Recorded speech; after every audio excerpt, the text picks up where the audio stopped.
Hello दोस्तों, आशा करता हूँ आप सब बढ़िया होंगे। आपके अपने यूट्यूब चैनल जैनी टॉक्स में आपका स्वागत है। दोस्तों, हमारी आज की जो वीडियो है वो जो टैट आर्ट्स का पेपर है हम उसको सॉल्व करेंगे। टीजीटी आर्ट्स के लिए जो टैट होता है उस पेपर को सॉल्व करेंगे। ये जो पेपर है ये प्रीवियस ईयर का है। तो चलिए दोस्तों शुरू करते हैं आज की वीडियो। तो आपका जो पहला प्रश्न है वो है सुल्ताना का स्वप्न नामक कहानी का लेखक कौन है। तो दोस्तों ये जो कहानी है सुल्ताना का स्वप्न नामक कहानी ये लिखी है रुकैया सखावत हुसैन ने, जो एक बंगाली राइटर यानी कि लेखक थी। ऑप्शन बी जो है इसका जो सही आंसर रहेगा। अगला जो प्रश्न है, अगर दोस्तों इंग्लिश में जो इंग्लिश मीडियम से है वो इंग्लिश में भी क्वेश्चन पढ़ सकते हैं राइट हैंड साइड।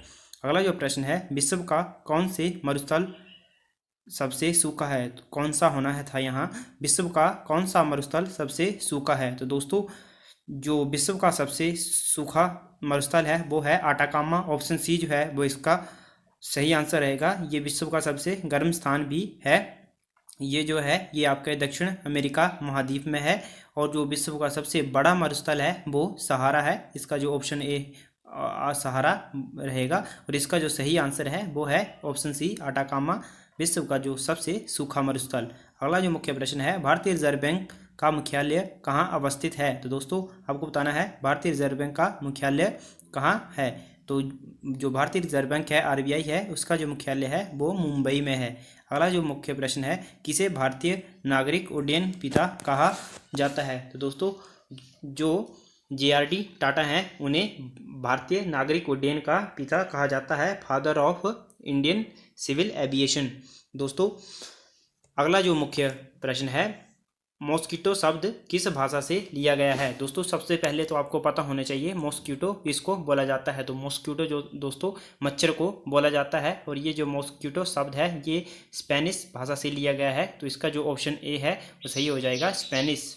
अगला जो प्रश्न है, पद्मश्री पुरस्कार पाने वाली पहली भारतीय अभिनेत्री कौन थी। तो दोस्तों जो पद्मश्री पुरस्कार पाने वाली पहली भारतीय अभिनेत्री थी वो थी नरगिस दत्त, जिनको 1958 में पद्मश्री पुरस्कार से सम्मानित किया गया था। अगला जो प्रश्न है, आम के खाने योग्य भाग को क्या कहा जाता है। दोस्तों जो आम का खाने योग्य भाग होता है उसे मिंजोकोर कहा जाता है। तो इसका जो ऑप्शन ए है वो सही रहेगा। ये जो प्रश्न है दोस्तों इससे पहले भी मैंने एक टैट आर्ट्स का पेपर सॉल्व करवाया था, उसमें भी रिपीट हुआ था। तो आप देख सकते हैं क्वेश्चन कितने रिपीट होते हैं। अगला जो प्रश्न है, लेडी ऑफ कलांग क्या है। तो दोस्तों जो लेडी ऑफ कलांग है वो एक ग्लेशियर है। तो इसका जो ऑप्शन ए है वो सही रहेगा। और ये जो लेडी ऑफ कैलांग है ये जो ग्लेशियर है ये है लाहौल स्पीति में है। अगला जो मुख्य प्रश्न है, बुद्ध के उपदेशों की भाषा क्या थी। तो जो दोस्तों बुद्ध के जो उपदेश थे वो पाली भाषा में थे। तो इसका जो ऑप्शन सी है वो सही रहेगा। दोस्तों ये जो क्वेश्चन था ये भी जो मैंने प्रीवियस ईयर का जो टैट का पेपर सॉल्व करवाया था उसमें पूछा गया था। अगला जो मुख्य प्रश्न है, सिंधु घाटी के लोग किसकी पूजा करते थे। तो जो सिंधु घाटी के लोग थे दोस्तों वो पशुपति की पूजा करते थे। तो इसका जो ऑप्शन ए है वो सही रहेगा। अगला जो प्रश्न है, गाय का वैज्ञानिक नाम क्या है। दोस्तों जो गाय होती है उसका जो वैज्ञानिक नाम है वो है बॉस इंडिकस। और जो आपको मैं बता दूं जो मनुष्य होता है मानव का जो वैज्ञानिक नाम है वो है होमो सैपियंस।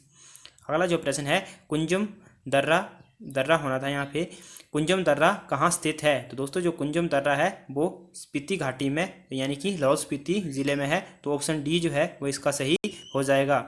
अगला जो प्रश्न है, भारत में लिटिल लहासा के रूप में कौन सा स्थान जाना जाता है। तो दोस्तों जो मैं बता दूं दोस्तों कई जगह यहाँ पे पेन के जो मार्क किए हुए हैं वो गलत जगह मार्क किए हुए हैं। तो इसका जो सही आंसर है वो है धर्मशाला। धर्मशाला को लिटिल लहासा के नाम से भी जाना जाता है। अगला जो प्रश्न है, हिमाचल प्रदेश में श्वेत सत्याग्रह कब आरंभ हुआ था। तो दोस्तों हिमाचल प्रदेश में श्वेत सत्याग्रह 18 फरवरी 1948 को शुरू हुआ था। तो इसका ऑप्शन डी है वो सही रहेगा। यहाँ पे जो टिक है वो गलत लगाया हुआ है।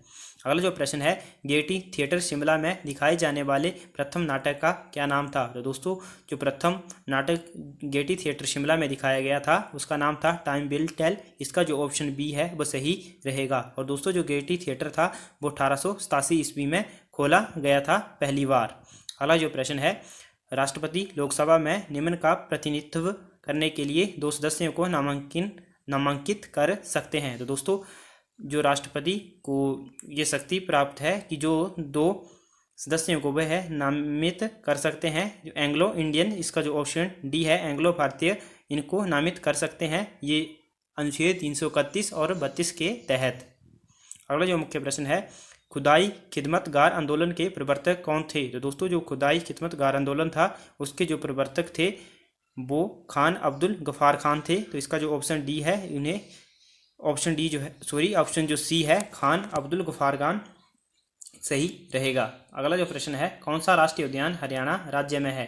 दोस्तों जो सुल्तानपुर राष्ट्रीय उद्यान है वो हरियाणा में है। तो इसका जो ऑप्शन ए है वो सही हो जाएगा। अगला जो प्रश्न है, किस स्थान में सबसे कम वर्षा होती है? तो दोस्तों जो सबसे कम वर्षा होती है वो जैसलमेर में होती है। तो इसका जो ऑप्शन ए है वो सही रहेगा।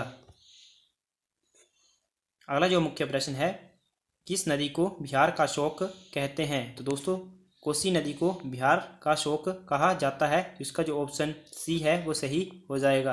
अगला जो मुख्य प्रश्न है, हिमाचल प्रदेश की कौन सी नदी का उल्लेख ऋग्वेद में हुआ है? तो दोस्तों हिमाचल प्रदेश की रावी नदी का उल्लेख ऋग्वेद में हुआ है। तो इसका जो ऑप्शन बी है वो सही हो जाएगा।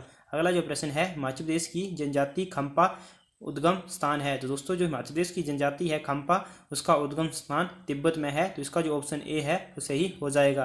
अगला जो प्रश्न है, द्वितीय विश्व युद्ध के विक्टोरिया क्रॉस सम्मान के विजेता हैं? तो दोस्तों जो सूबेदार मेजर भंडारी राम है जो कि बिलासपुर ज़िले से हैं, इसका सही आंसर हो जाएगा। उन्हें दूसरे विश्व युद्ध में विक्टोरिया क्रॉस सम्मान से सम्मानित किया गया था।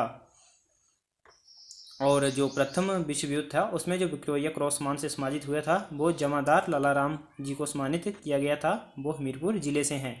अगला जो प्रश्न है, निम्नलिखित में से कौन सी सेंचुरी जिला चंबा से संबंधित है? तो दोस्तों गांगुल सेंचुरी, कुगती सेंचुरी, सेचू नाला सेंचुरी, सभी जो सेंचुरी हैं ये चंबा जिले में हैं। तो इसका जो ऑप्शन डी है वो सही हो जाएगा। अगला जो प्रश्न है, हिडिंबा देवी मंदिर हिडिंबा को समर्पित है तथा डैश डैश इसको इस नाम से भी जाना जाता है। दोस्तों जो हिडिंबा देवी मंदिर है उसको डुंगरी मंदिर के नाम से भी जाना जाता है। तो इसका जो ऑप्शन सी है वो सही रहेगा। और ये जो डुंगरी मंदिर है या फिर हिडिंबा देवी का मंदिर है ये कुल्लू में है और इसका निर्माण राजा बहादुर सिंह ने करवाया था। अगला जो मुख्य प्रश्न है, जिला मीरपुर के स्वतंत्रता सेनानी श्री यशपाल द्वारा लिखी किताब है? तो दोस्तों जो स्वतंत्रता सेनानी यशपाल थे उनके द्वारा जो लिखी पुस्तक है वो है सिंहावलोकन। इसका जो ऑप्शन ए है वो सही आंसर होगा। अगला जो प्रश्न है, लोकटक झील पाई जाती है? तो दोस्तों जो लोकटक झील है वह मणिपुर में है। इसका जो ऑप्शन बी होगा वो सही आंसर होगा। अगला जो प्रश्न है, सही जोड़ चुनिए। दोस्तों तो आपको बताना है कि जुहू बीच कहाँ है, कोबामलम बीच कहाँ है। दोस्तों एक प्रश्न के आने से भी पूरा जो ये मैच द फॉलोइंग है वो सही हो जाते हैं। जैसे जो मरीना बीच है वो है तमिलनाडु में। तो आप देख सकते हैं 4 का सी जो है वो केवल एक ही ऑप्शन में है, सी ऑप्शन में है। तो इसका जो आंसर होगा वो होगा सी। जुहू बीच जो है वो महाराष्ट्र में है, कोबामलम बीच जो है वो केरल में है, डोनो पालाओ बीच जो है वो गोवा में है और मरीना बीच जो है वो तमिलनाडु में है।